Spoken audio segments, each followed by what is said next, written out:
United States warships bombard the tiny volcanic island of Iwo Jima in the Pacific Ocean.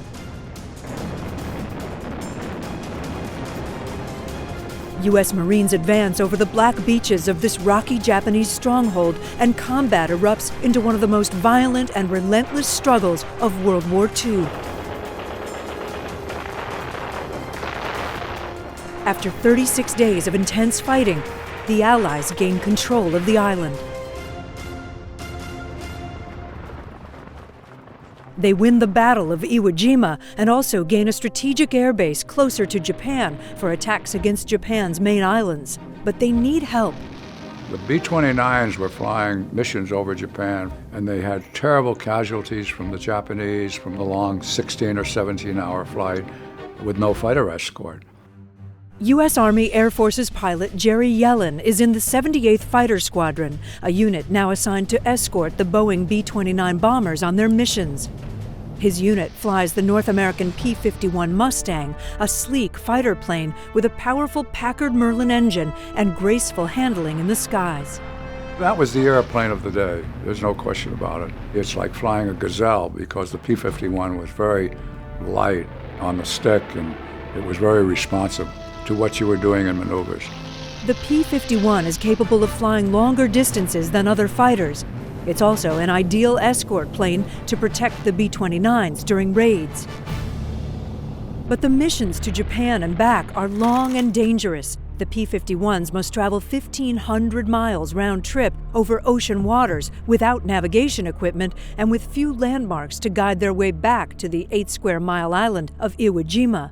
If they can't find it, pilots risk running out of fuel and disappearing into the vast Pacific Ocean. 8 square miles of land is really just a pinprick in the ocean.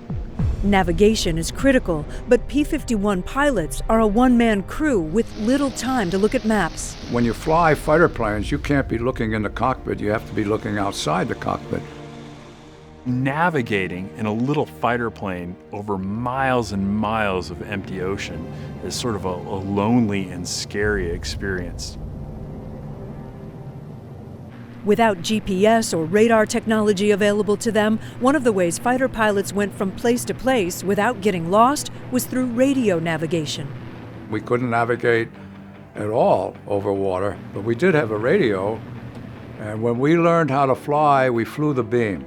Pilots flying the beam use low-frequency radio range navigation to guide them over hundreds of miles of ocean by following a moving target, typically a B-29 bomber aircraft with a dedicated navigator whose job is to know the aircraft's location and route at all times. During missions, ground attacks and dogfights may cause fighter pilots to lag behind and lose sight of the B-29s. To help the fighters find their way back, the B-29 navigators transmit 2 radio signals in the dots and dashes of Morse code, which are picked up by antennae on the straggling fighters. If you strayed to the right, you would hear Morse code say, U. And then if you got to the other side of the beam, you might hear a D. If you were straight on the beam, you would hear just a solid tone in your earphones. We could pick up that sound behind a B-29 about 30 or 40 miles. So that's the way we navigated back over the ocean. This low-tech navigation system saves the lives of many fighter pilots, allowing them to cross the daunting Pacific and land safely at their base on Iwo Jima. The memory of every day and the pure purpose of every day that I fought for my country is permanently embedded in my memory.